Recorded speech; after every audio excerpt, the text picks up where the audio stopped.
함께하는 성탄절 감사 예배로 드리게 됩니다. 기억하셔서 함께 예수 그리스도의 오심을 기뻐하고 감사하는 예배로 우리 온 가족이 함께 하시게 되기를 부탁드립니다.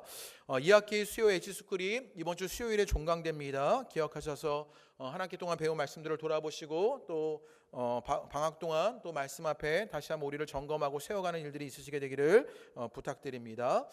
또 우리가 지난 추수감사절에 우리 쌀로 우리 어려운 분들을 돕는 일들을 하게 되었는데 아마 이번 주에 그 일들이 잘 진행되어서 쌀 한 25푸대 정도가 아마 동사무소로 전달될 것입니다. 그리고 동사무소에서 사회복지를 담당하시는 분들이 지역의 어려운 분들에게 그 쌀들을 나눠드리도록 하게 될 것입니다.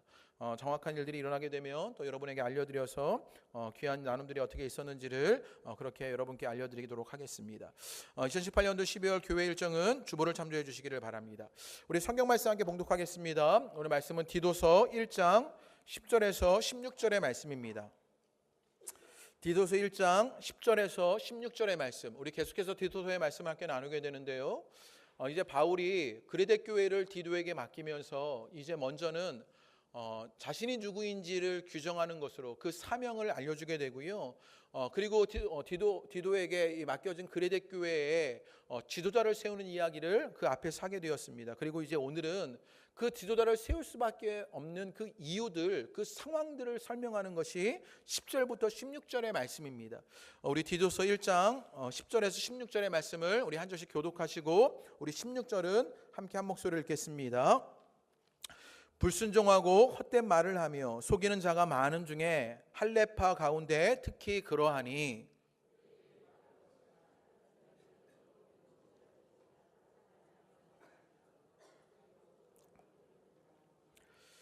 그레데인 중에 어떤 선지자가 말하되 그레데인들은 항상 거짓말장이며 악한 짐승이며 배만 위하는 게으름뱅이라 하니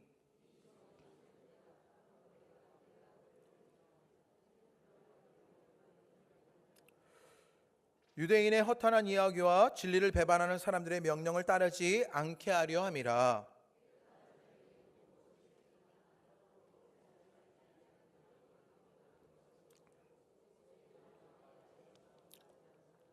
함께 봉독합니다. 그들이 하나님을 시인하나 행위로는 부인하니 가증한 자요 복종하지 아니하는 자요 모든 선한 일을 버리는 자니라. 아멘.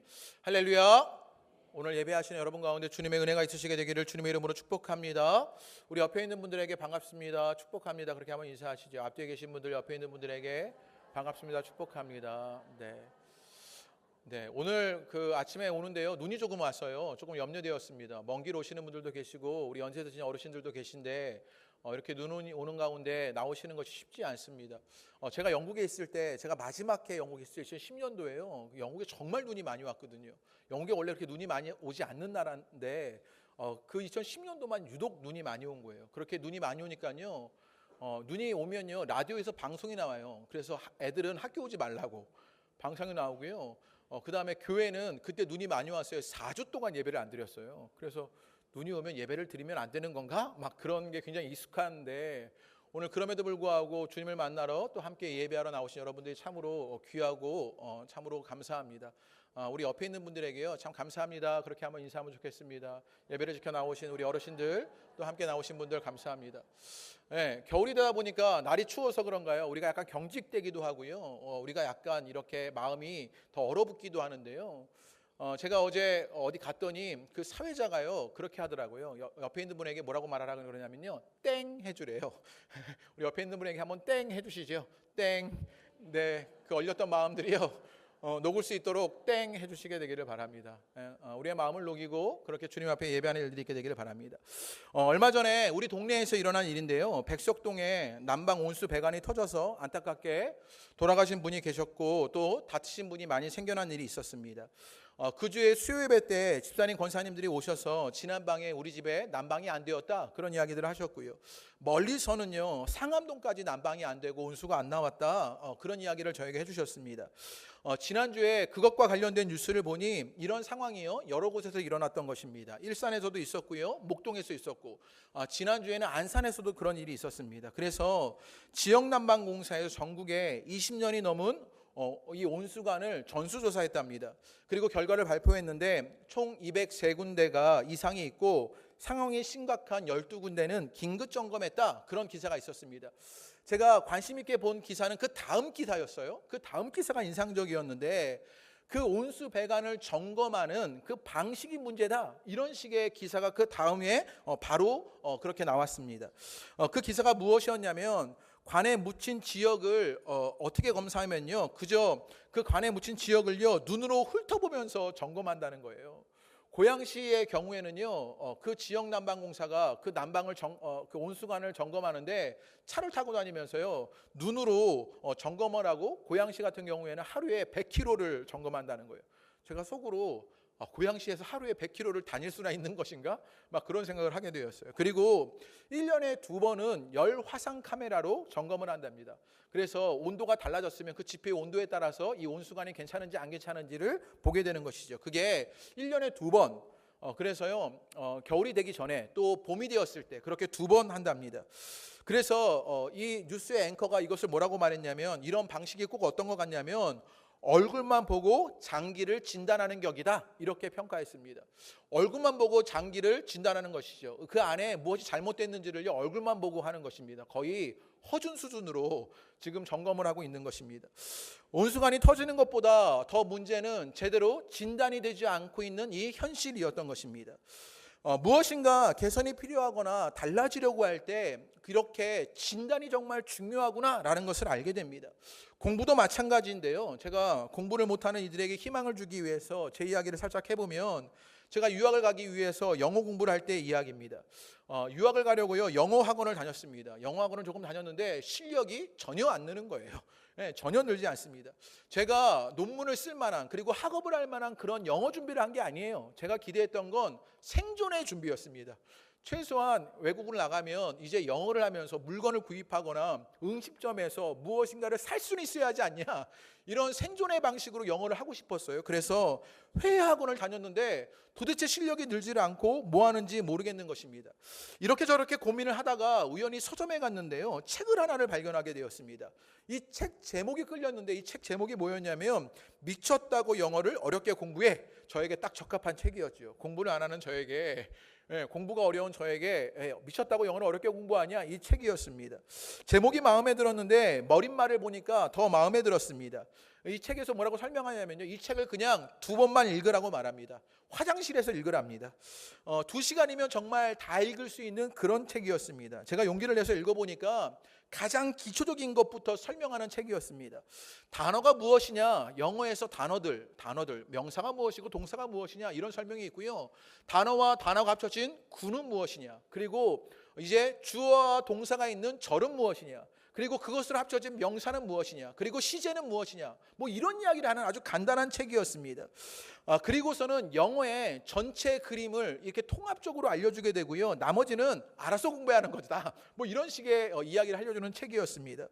그 책을 읽고 나니까요 진단이 되었습니다. 그 진단이 무엇이었냐면, 제 영어 실력의 진단인데, 기초가 부족하구나, 내 영어 실력은 중학교 수준이구나, 제가 그것을 알았습니다. 내가 중학교 수준부터 다시 해야 하는구나, 그것을 알게 되었어요. 그러면서 아주 쉬운 것부터 공부하기 시작했습니다. 그러니까 정말 중학교 영어, 토익, 토플 이런 거 말고요, 정말 생존 영어, 정말 아주 기초적인 영어부터, 중학교 영어부터 하기 시작했습니다. 그러니까 조금씩 실력이 느는 것을 경험했습니다. 제가 영어로 10만 자의 논문을 썼는데 제가 늘 하고 다니는 말이 있습니다. 뭐라고 말하냐면 중학교 영어 실력으로 10만 자의 논문을 썼다고요. 이게 정말 사실입니다. 그러니까 그것이 가능했던 것은요 무엇이었냐면, 내 실력이 어느 정도였는지 진단이 정확했던 것이지요. 그 진단이 있으니까 그것이 개선되고 달라지는 일들이 일어났던 것입니다. 그런데 제가 말하고 싶은 것은요, 우리의 신앙도 마찬가지입니다. 우리의 영적인 진단이 필요한 것이지요. 내 신앙이 어느 정도 수준인지, 내 신앙의 실력이 어느 정도인지, 내 영적인 내공이 어느 정도인지를 알아야 하는 것이에요. 그런데 우리는 흔히 내 신앙의 실력과 내 수준을 오해합니다. 내 신앙이 내가 다닌 교회 연수와 비례한다고 생각하는 거예요. 내가 교회를 10년 다녔으니까, 20년 다녔으니까, 내가 모태신앙이니까 내 신앙이 이 정도는 되지 않을까라고 오해하고 있는 것입니다. 또는요, 내 신앙이 내 직분과 같다라고 여기는 것입니다. 내가 목사이니까, 내가 전도사이니까, 내가 안수집사이고 장로이니까, 나는 권사이니까 나는 이 정도 신앙이 되는 것 아니냐라고 내 신앙을요 잘못 평가하고 있는 것입니다. 또 내가 알고 있으면 그것이 내 신앙이라고 여깁니다. 말씀 시간에 열심히 고개를 끄덕입니다. 마태복음을 알고 성경의 배경들을 나는 좀 아니까 그것이 내 신앙이 아닌가라고 여기게 되는 것이지요. 그렇게 신앙을 오해하는 일들이 있습니다. 영적 진단이 잘못되는 것입니다. 자기 확신과 자기 연민에 빠져서요 자신의 신앙을요 잘못 진단하는 일이 일어납니다. 교회 안에서도 일어나는 일입니다. 교회도 마찬가지인데 교회가 크다고 그 공동체가 신앙이 좋다고 여기는 것입니다. 교회에 사람이 많다고 그 교회는 좋은 신앙을 가진 교회라고 여기는 것입니다. 그 교회가 많은 일을 한다고 또 프로그램이 좋다고 신앙이 좋은 교회라고 오해하는 일이 일어나게 되는 것이요. 영적 진단이 잘못된 것이지요. 교회가 크지만 신앙이 좋을 수도 있고 나쁠 수도 있습니다. 사람이 많지만 신앙이 좋을 수도 있고 나쁠 수도 있는 것이요. 그렇게 바른 영적 진단이 있어야만 우리 가운데 신앙이 개선되고 회복되는 일들이 일어나게 되는 것이요. 오늘 디도서의 말씀은요, 바울이 디도에게 그레데 교회를 맡기게 됩니다. 이 그레데 교회를 맡기면서 무엇하고 있냐면요, 영적 진단을 하고 있는 거예요. 지금 이 그레데 교회가 너희가 처한 상황들, 너희 안에 있는 거짓 교사의 모습이 무엇이냐, 그것을 알려주고 있는 그 영적 진단의 이야기가 10절부터 16절의 말씀입니다. 그러니까 지금 바울은요 그레데 교회에게 엑스레이를 찍고 있는 것입니다. 너희의 실제가 이것이고 너희의 민낯이 이것이며 너희의 실력이 이 정도다라고 말하고 있는 것, 그것이 오늘 10절에서 16절의 말씀입니다. 오늘 말씀을 흐름 속에서 조금 이해하면요 이렇습니다. 바울은 디도에게 그레데 교회를 맡깁니다. 그러면서 먼저 자신이 누구인지를 규정했지요. 나는 하나님의 종이고 예수 그리스도의 사도다. 이것이 명확해야만 우리가 어떤 사도적 사명을 감당할 수 있는 일들, 맡겨진 하나님의 일들을 감당하게 됩니다. 그것은 무엇이었냐? 하나님의 택함 받은 자들이 믿음을 얻고요, 경건하고요, 또 그들이 영생의 소망을 얻어서 성도다움이 일어나게 되고요, 교회다움이 일어나게 되는 것을 기대했던 것입니다. 그런데 그 사명을 위해서 이제 바울은요 디도에게 무엇을 하라고 말하면요, 교회에 지도자들을 세우라 이렇게 말합니다. 지금요 디도서는요 디도에게 중요한 두 가지를 알려주는데, 하나는 교회 지도자를 세우는 것이고요, 다른 하나는 올바른 가르침이 있어야 한다는 것입니다. 이제 교회 지도자를 먼저 세우라는 것을 말하면서 그 지도자는 어떻게 되어야 하느냐, 가정 속에서 확인되는 사람이어야 한다. 그 신앙이요 가정 속에서 증명되는 사람이어야 하고, 그 인격과 성품의 성숙함을 가진 자가 교회 지도자가 되어야 한다라고 말합니다. 그런데 그럴 수 있는 사람이 얼마 되지 않는 것이지요. 그것이 어떻게 일어나게 되느냐, 그 기준과 가능성이 무엇이냐, 믿음 말씀을 굳게 잡는 것. 그 말씀을 굳게 잡아서 성도다움과 교회다움이 이루어져야 한다라고 말한 것이 지난주 말씀까지였습니다. 그리고 오늘 말씀 10절에 보면요, 원어 성경에는요, 이 성경의 원어에는요 왜냐하면이 들어가 있는데 우리 성경에는요 생략되어 있어요. 너희가 그렇게 지도자를 세워야 하고 그 사명을 감당해야 하는 이유가 있어요. 왜냐하면 지금 그레데 교회가 가진 상황이 영적 진단이 이렇기 때문이다 라고 말하고 있는 것이에요. 그렇게 영적 진단을 하고 있는데, 먼저요 우리가 바울이 했던 영적 진단보다 이 영적 진단을 하고 있는 정도, 어느 정도로 이 영적 진단을 하고 있는지, 어느 정도까지 이 그레데 교회의 민낯을 까발리고 있는지를 봐야 합니다. 오늘 10절 말씀을 가만히 보면요 이렇게 말합니다. 이제 그레데 교회의 영적 진단을 하면서 그레데 교회가 어느 정도냐라고 말할 때요, 불순종하고 헛된 말을 하며 속이는 자가 많은 중 할례파 가운데 특히 그러하니, 그레데 교회는요 어떤 교회였느냐, 거기에 있는 거짓 교사들은요 불순종하고 헛된 말을 하고 속이는 자다 이렇게 말합니다. 15절의 말씀의 끝에 보면요 이렇게 말합니다. 오직 그들의 마음과 양심이 더러운지라. 뭐라고 말하냐면요, 그 교인들을 바라보며 그들의 안에 있는 거짓 교사를 말하면서 마음과 양심이 더럽다 이렇게 말하고 있는 것이에요. 또 16절의 말씀입니다. 제가 한번 읽어보지요. 그들이 하나님을 시인하나 행위로는 부인하니 가증한 자요 복종하지 아니하는 자요 모든 선한 일을 버리는 자니라. 이렇게 말합니다. 하나님을 고백합니다. 하나님을 알아요. 그런데 행위로는 하나님을 따라가지 않아요. 그러니까 그들을 뭐라고 말했냐면 가증한 자들, 이렇게 말합니다. 복종하지 않는다라고 말합니다. 모든 선한 일을 버렸다라고 말합니다. 하나님을 신하지만 행위가 없는 가증한 자다, 이렇게 말하는 것입니다. 복종하지도 않는다, 선한 일을 하지도 않는다라고 말하고 있는 것이요. 바울이 이렇게 말하는 것이요 너무 대단해 보였습니다. 야, 정말 담대한데, 영적 내공이 정말 있는가 보다. 어떻게 이렇게 말하지? 제가 여러분에게 이렇게 말했다고 한번 생각해 보십시오. 이 가증한, 복종하지도 않고, 말로는 예수님을 믿는다고 하지만 행위는 없는 이 성도들, 막 눈이 자꾸 마주쳐가지고 막 죄송스러운데요. 제가 이렇게 여러분을 마주하면서 이렇게 말했다고 생각해 보십시오. 여러분, 다음 주에 여러분 못 볼 것 같은 거예요. 그래서 제가 그렇게 말하지 못해요. 젊은 목사가 어떻게 저런 말을 할 수가 있나. 세상에서 힘들어서 교회에 왔는데 교회에 오니 결국에 듣는 이야기가 가증하다는 이야기인가? 복종하지 않는다고 말하는 것인가? 그 마음과 양심이 더럽다라는 것인가? 여러분, 이것이요 정말 쉽지 않은 일입니다. 이전에도 설명드렸는데요, 오늘 이 디도서는요 바울이 디도에게 쓴 편지인데, 이 편지는요 개인적으로만 보낸 편지가 아닙니다. 당시에 이런 서신서들을요 바울에게 받으면 당시 교회는요 공적인 자리에서 바울이 교회를 향하여서 이런 편지를 보내줬습니다 라면서 읽어주게 됩니다. 그러니까 지금요 이 편지는요 교회 공적인 자리에서 사람들에게 모두 읽어주는 거예요. 그런데 그 내용이 무엇이냐? 영적 진단을 하면서 이 가증한 자들아, 마음과 양심이 더럽다, 순종하지도 않는다, 선한 것이 없다, 이렇게 말하면서요 막 그렇게 찔러내고 있는 것입니다.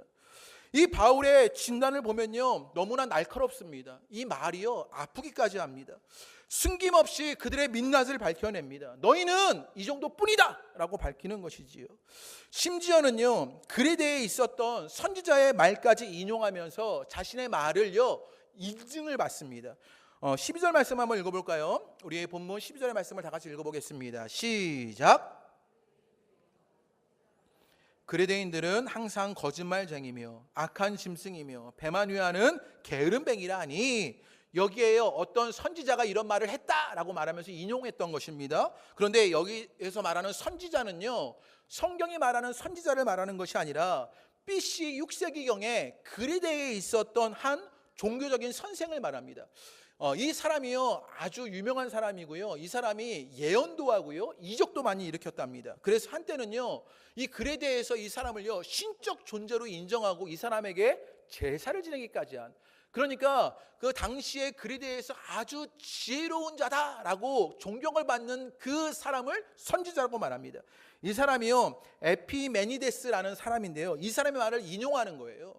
이 사람의 말을 인용하는 이유가 무엇이냐면, 지금 바울이 그레데 교회와 그 거짓 교사들의 모습을 진단할 때 그 말에 무게를 더하기 위해서요. 그래서 인용 구절을 더하고 있는 거예요.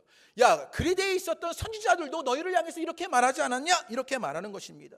너희가 존경하고 신적 존재로 여기던 그 사람도 너희에게 이렇게 말했다라는 거예요. 너희는 거짓말장이다. 그리고 오늘 뭐라고 말했냐면요, 악한 짐승이다라고 말했으면요, 또 배만 위하는 게으름뱅이다. 이걸요 조금 쉽게 풀어내면 이렇습니다. 먹기 위해서 사는 금수와 같다, 이렇게 말한 거예요. 야, 배만 불리는 금수가 너희다. 이걸요 우리식으로 오늘날 현대용어로 표현하면요 뭐라면요, 배만 부르면 되는 개돼지다, 이렇게 말한 거예요. 여러분, 오늘 바울이 영적 진단을 하면서 그레데 교회에게 뭐라고 말하냐? 너희는 배만 부르면 되는 개돼지 아니냐? 이렇게 말한 거예요. 금수 같은 것들, 막 눈이 마주쳐서 막 죄송한 이 금수 막 이러면서요, 가증하고 마음과 생각이 더러운 자들, 이렇게 말하는 것입니다. 여기에는요 너무 이 비판이, 이 영적 진단이요 너무 날카로워서 교양이 없는 것 같아요. 고상함도 없는 것만 같습니다.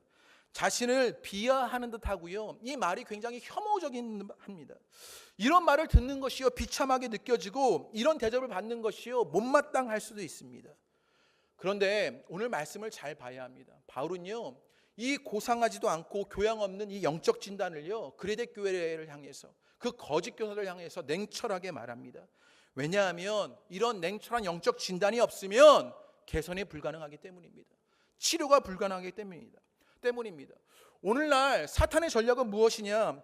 영적 진단을 불가능하게 만드는 것이지요. 고지곳대로 말하지 못하게 만듭니다. 오늘날 교회는요, 고지곳대로 말하면 여러분, 성도들이 떠나가 버리기 시작합니다. 주님 앞에 서지 않는 일들이 일어나게 되는 것이죠. 그래서 고상함을 말아야 하고요, 교양을 덮어 씌워야 합니다. 그러면서 괜찮은 척, 있는 척, 된 척 하게 된 것이 오늘날 교회와 성도의 모습이 되어버린 것입니다. 실제로 우리 안에 있는 민낯은 무엇이냐? 교회 안에 오히려 전도의 대상자들이 훨씬 더 많습니다. 교회는요, 말씀에 멀어져 가는 일들이 일어나고 있고요, 성도가요, 주님을 두려워하지도 않습니다. 이게 어쩌면 우리의 민낯이고 실제인 것이요.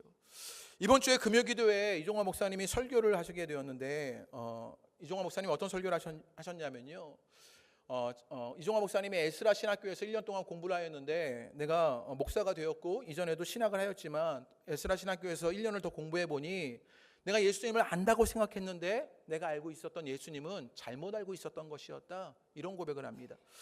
지난번에는 이종화 목사님이 어떤 고백을 했냐면요, 이종화 목사님이 매일 아침 묵상을 하고요, 또 성경을 공부합니다. 신학교에서 열심히 성경을 공부하는 것이지요.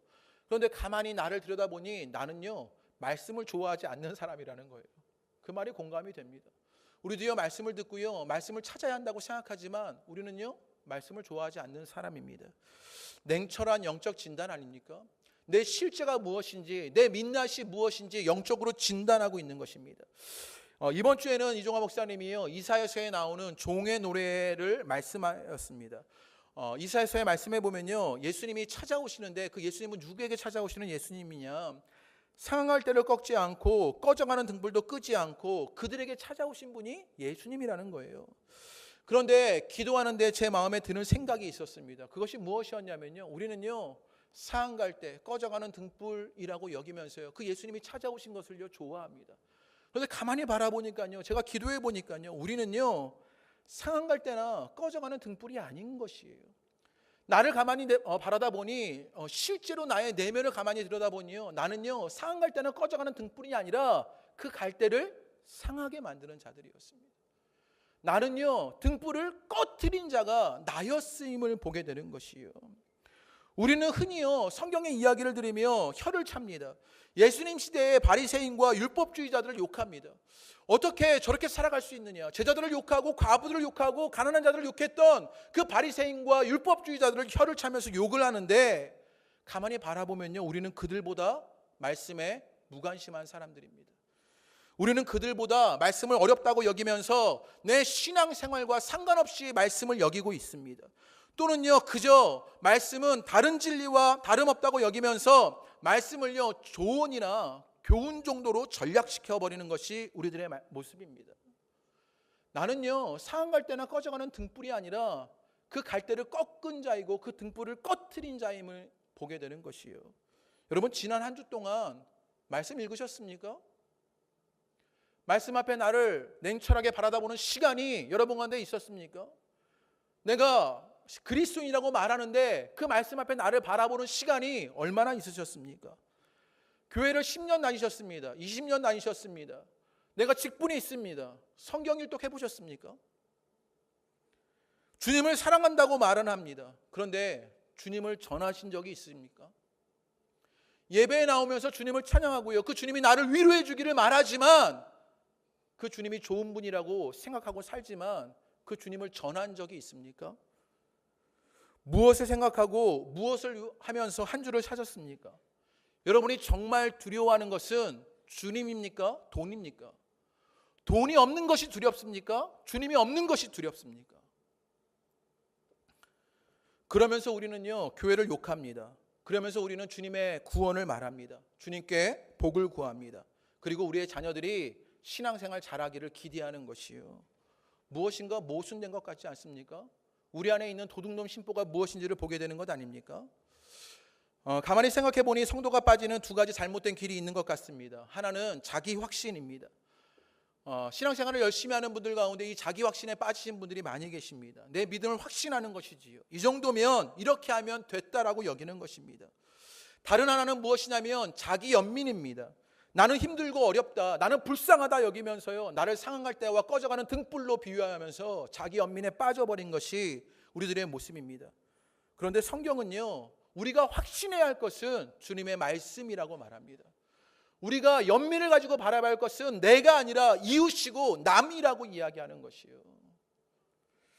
우리에게 성도다움과 교회다움이 일어나려면 우리에게 이 냉철한 영적 진단이 먼저 있어야 합니다. 여러분, 진정으로 예수님 믿으십니까? 오늘 예배 나오신 이유가 무엇입니까? 여러분, 말씀을 확신하십니까? 그 말씀은 살아있는 말씀이고 좌우에 날선 예리한 검이 되어서 골수를 쪼갠다는 그것을 확신하십니까? 내 속에 성령이 역사하고 계십니까? 내가 내 뜻대로 살아가는 것이 아니라 성령이 나를 주장하는 삶들을 살고 계십니까? 바울은요, 그 냉철한 영적 진단이 먼저 있어야 한다고 말합니다. 그게 때로 고상하지 않아도, 교양이 없을지라도 그게 우리를 아프게 하고 생채기를 내도 그 민낯이 드러나야 한다고 말하는 것이에요. 여러분 가운데 그 영적인 진단이, 우리 호산나 공동체의 영적 진단이 있게 되기를 바랍니다.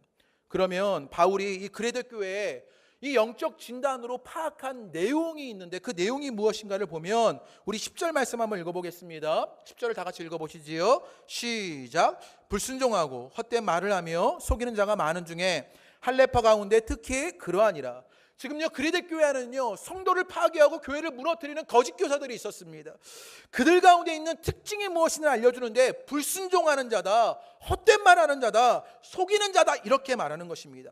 불순종하는 것은 무엇이냐? 바울이 전한 그 말씀을 따르지 않는 것이에요. 그리고 그 말씀에 파생되어서 그 말씀을 기초로 생겨난 교회의 질서도 따르지 않는 불순종을 말하는 것입니다. 믿음은요, 믿음의 기준은요, 순종입니다.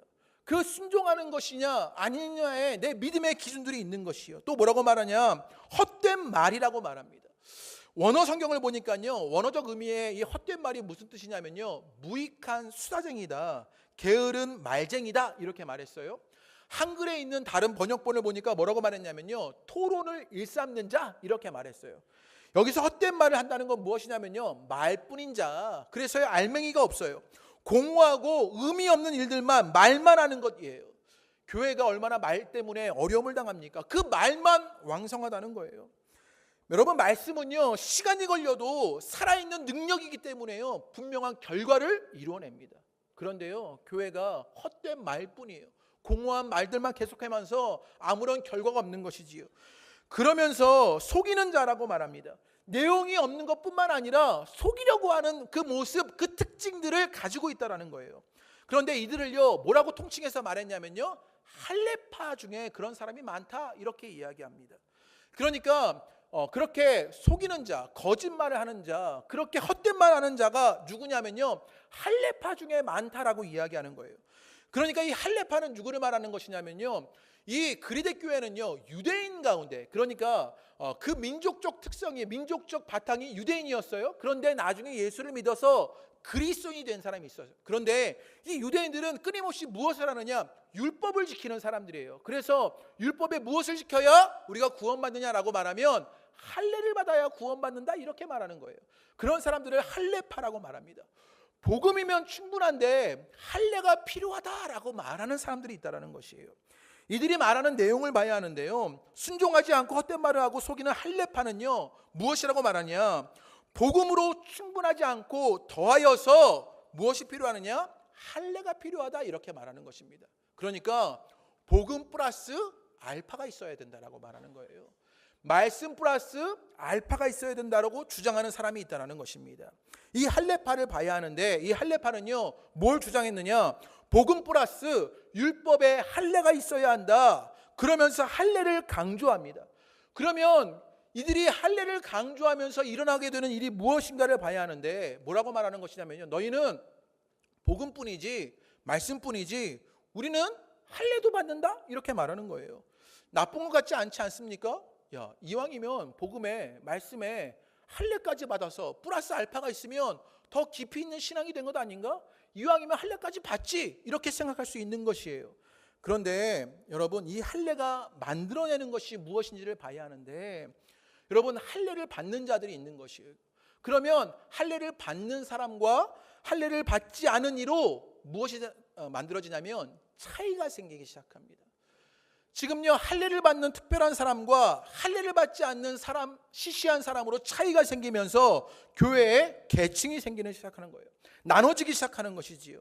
할례를 받는 특별한 사람이 되는 것이고 받지 않는 시시한 사람이 되면서 차이가 생기고 나눠지고 계층이 일어나는 일들이 보게 되는 것이요. 오늘날에는요, 할례가 아니지만 이런 일들이 교회에서 실제로 있습니다. 무엇입니까? 어떤 교단은요, 방언을 해야 구원받는다고 그렇게 말하기도 합니다. 그래서요, 방언을 하는 특별한 사람, 방언을 하지 않는 시시한 사람이 있는 거예요. 네. 어떤 사람들은요, 새벽 기도하는 특별한 사람이에요. 새벽 기도하지 않는 시시한 사람. 우리 교회는 너무 다행이에요. 다 새벽 기도를 하지 않는 시시한 사람들이요. 네. 네. 그런 것으로 구분해 버리는 것이지요. 종교적 열심이 있는 특별한 사람이 있고 종교적 열심이 없는 시시한 사람이 있다는 것이에요. 귀신을 쫓는 능력 있는 사람이 있고 귀신을 쫓지 못하는 시시한 사람이 있다는 거예요. 큰 교회 목사가 된 특별한 사람이 있고 작은 교회 목사인 시시한 목사가 있다는 거예요. 유명한 교회 성도, 그런 분당 우리 교회 그런 유명한 교회 성도인 특별한 사람이 있고요. 안 유명한 교회 호선나 교회 그런 시시한 사람들이 있다는 거예요. 차이를 만들고요, 나누어 내고요, 계층을 만들어내는 것이요. 복음이면 충분한데, 말씀이면 충분한데 거기에 플러스 알파가 일어나는 것입니다. 말씀을 가감하는 것이지요. 복음을 가감하는 것입니다.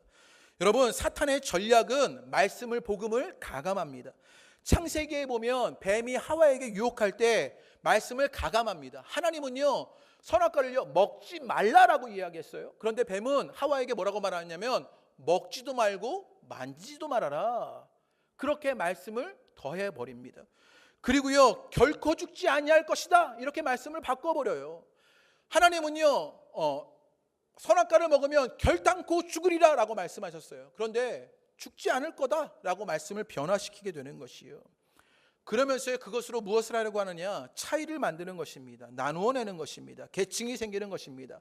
할례 받는 특별한 자로 자신에게 차이를 만들고 계층을 만들어냅니다. 그런데 기독교는요, 모두에게 동일합니다. 은혜는요, 우리 모두에게 주어진 것입니다. 복음 아래서 우리 모두는요, 같은 자들입니다. 성경이 우리에게 알려주는 것이 무엇인지를 알아야 합니다. 그래서 성경은요, 오늘 뭐라고 말하느냐? 그런 이들을요, 꾸짖고 책망하라고 말합니다.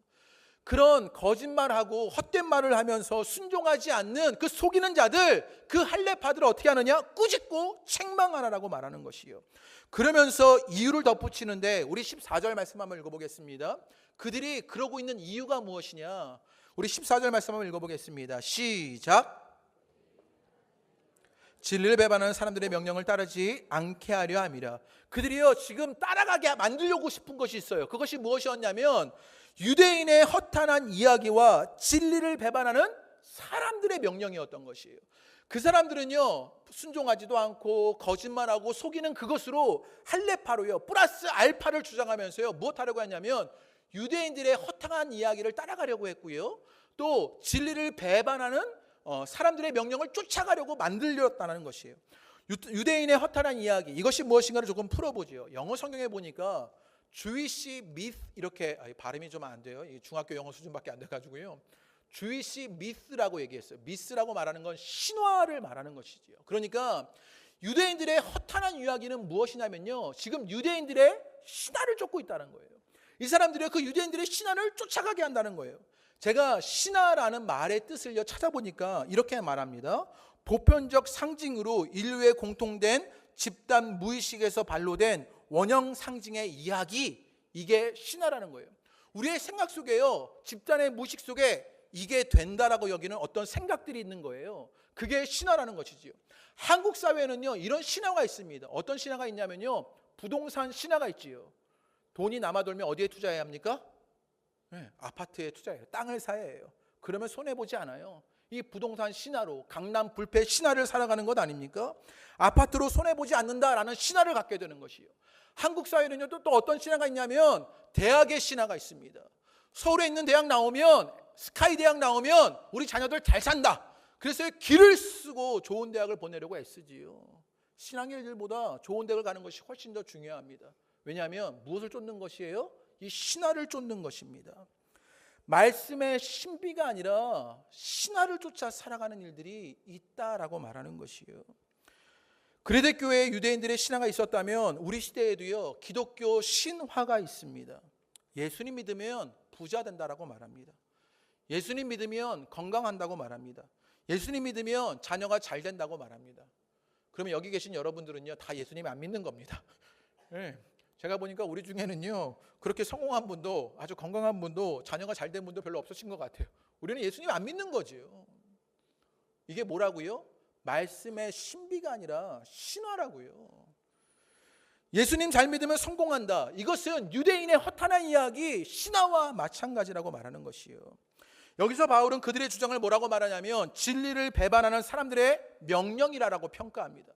그들이 따라가려고 만드는 것은 진리를 배반하는 하나님의 명령이 아니라 누구의 명령이에요? 사람들의 명령이다 이렇게 말하는 것입니다. 하나님의 말씀인 진리를 거부하고는 사람의 말을 따르는 것입니다. 사람의 말이 하나님의 말씀과 동일시되는 일들이 일어나게 되는 것, 그것이 복음 플러스 알파 속에 있다라고 말하는 것이에요. 올해 몇 달 전에 저에게 어떤 일이 있었냐면 신천지에 두 분이 제 사무실에 찾아왔습니다. 어떻게 4층까지 잘 알고 제 방을 놓고 하셨더라고요. 두 분이 찾아오셨는데 딱 보니까 신천지예요. 그래서 제가 시간이 많이 걸릴 것 같아서 20분만 시간을 드리겠다고 그렇게 제한을 두었습니다. 그리고 이야기를 시작했는데 1시간 반이 넘게 이분들과 이야기를 하게 되었지요. 근데 이야기를 계속 하는 중에 도저히 말이 통하지 않는 것입니다. 그분들이 저에게 질문했는데 요한계시록을 아냐고 이렇게 말씀하시는 거예요. 참 잘 걸렸지요. 제가 지금 수요성 예배 때 요한계시록을 설교하고 있는데 그래서 요한계시록이 요즘 빠듯한 중에 요한계시록을 잘 아냐고 제가 묻길래 제가 요한계시록은 이러이러한 것이다 그 뜻을 풀어주고 설명했어요. 그랬더니 이분들이 뭐라고 말씀하시냐면 목사님 설교 준비할 때 주석을 보시냐고 저한테 이렇게 얘기하는 거예요. 주석 보면 안 된다는 거예요. 네. 그분들이요 성경을 볼 때 주석 보고 보면 안 된다는 거예요. 저는 어떻게 믿냐? 말씀의 해석은요 교회의 권위 아래에서 일어나야 하는 것입니다. 그래서 건강한 해석들이 일어나야 하는 것입니다. 그런데 이분들이 저에게 뭐라고 말하냐면 주석 보면 안 된다고. 그러면 이 말씀을 해석하는 자가 누구냐고 저에게 물었더니요 이만희만 그 말씀을 해석할 수 있다고 저에게 그렇게 이야기하는 거예요. 그러니까요 그 말씀의 해석이 누구에게만 일어납니까? 이만희에게 일어나니까 같은 말씀을 가지고 있지만 사람의 명령을 쫓아서 이만희만 해석하는 그 말씀만 받아들이는 거예요. 교회의 권위 아래에서 신학자들이 해석한 것은요 모두 권위 없는 이야기예요. 그 교리와 신앙 고백은 받아들일 수 없는 것이지요. 이만희만이 그것을 주장할 수 있는 것이에요. 하나님의 말씀보다 지금 무엇이 더 위에 있습니까? 사람의 말이 위에 있는 것이에요. 그래서 제가 그분들에게 도저히 말이 통하지 않아서 마지막으로 그분들에게 뭐라고 말했냐면 도저히 말이 되지 않는데 이제 곧 그 이만희 그분이요 연세가 많으시니까 돌아가실 거라고 그러면 그 다음에 얘기하자고 제가 그렇게 얘기했더니요 그분들이 돌아가시면서 목사님이 먼저 죽을 거예요 이러고 돌아가셨어요. 네. 그런 제가 무엇 말하려고 하는 것이냐면 그분들의 태도가 문제가 아니라 오늘날 이 땅에 일어나고 있는 일이 무엇이냐 하나님의 말씀과 사람의 말을요 동일시시키고 있는 것입니다. 그래서요 진리를 배반하는 사람들의 명령이다라고 말하고 있는 것입니다. 사람들의 말이요 하나님의 말씀보다 앞섭니다. 그래서 어떤 일들이 일어나느냐 진리를 배반하는 일들이 일어납니다. 성도와 교회를 파괴하는 거짓 교사들에 관한 영적 진단의 내용입니다. 그런데 이것이 왜 일어나게 되었냐? 그들 안에 어떤 동기가 있어서 유대인들의 신화를 쫓게 되었고요. 그 신화를 따라가게 되었고요.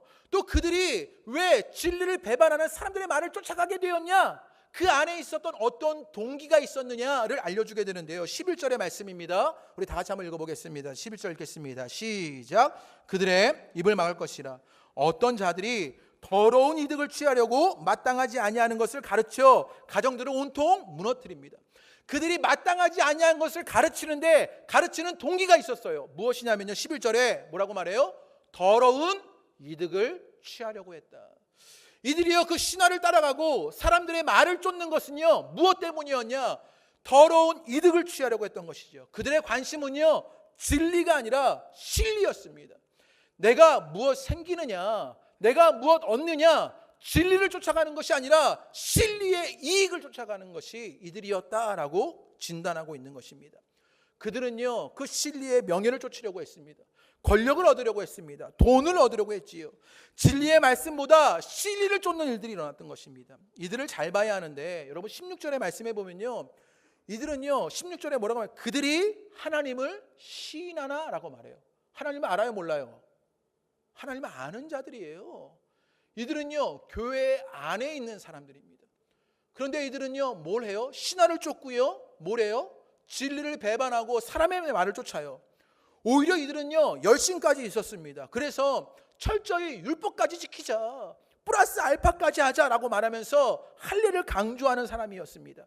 그런데 그들의 의도를 봐야 하는데, 그 의도, 그 동기가 무엇이었어요? 더러운 이득을 취하려고 했다라는 거예요. 종교적인 명예나 권력이나 돈을 얻고자 그 잘못된 가르침들을 교회에서 말하고 신앙의 일들을 하더라는 거예요. 그래서 그 앞에 교회 지도자를 세울 때 무엇 해야 하느냐, 7절 말씀에요, 더러운 이익을 탐하지 아니하는 자를 세워야 한다, 이런 말씀이 언급된 것입니다. 박대영 목사님의 책 기도요 교회를 부탁하오라는 책이 있습니다. 이 책에 이런 이야기를 뭐라고 이야기하느냐면요, 우리 한번 읽어보겠습니다. PPT로 준비된 일 읽어보시지요. 시작.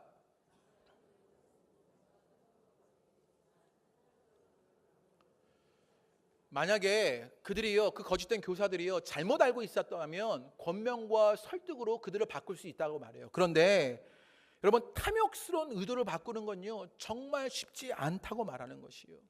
무엇을 봐야 하느냐, 그들 안에 있는 더러운 이익을 가지려고 하는 그 동기, 그들 안에 있는 것이 무엇이냐, 그것을 보려고 하는 것이에요. 제가 앞에서 설명한 내용들을요 다시 한번 조금 정리해 보죠. PPT를 넘겨주시면요, 영적 진단의 내용이 있어요. 뭐라고 말하냐, 불순종이 있고 헛된 말이 있고 속이는 자가 있어요.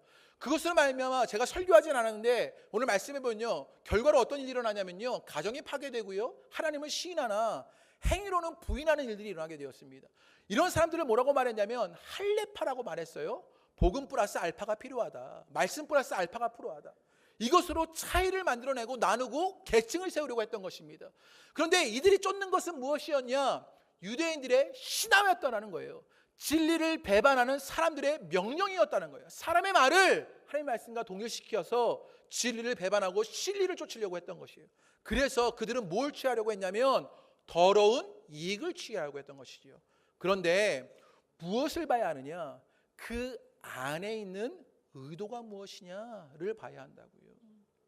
앞에서 일어났던 그 모든 일들이 어떻게 일어나게 되었냐면 그 안에 무엇이 있기에, 그 안에 있는 것이 무엇이기에 이런 일들이 일어나고 있었다라고 말하는 것이에요.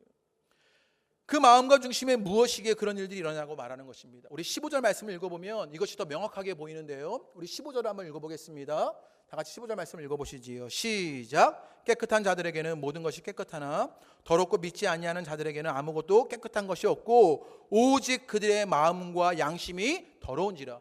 말씀이 조금 헷갈려서 이해가 되지 않는 말씀 같은데요, 더럽고 깨끗함이 어떻게 일어나느냐, 이렇게 말하고 있는 것입니다.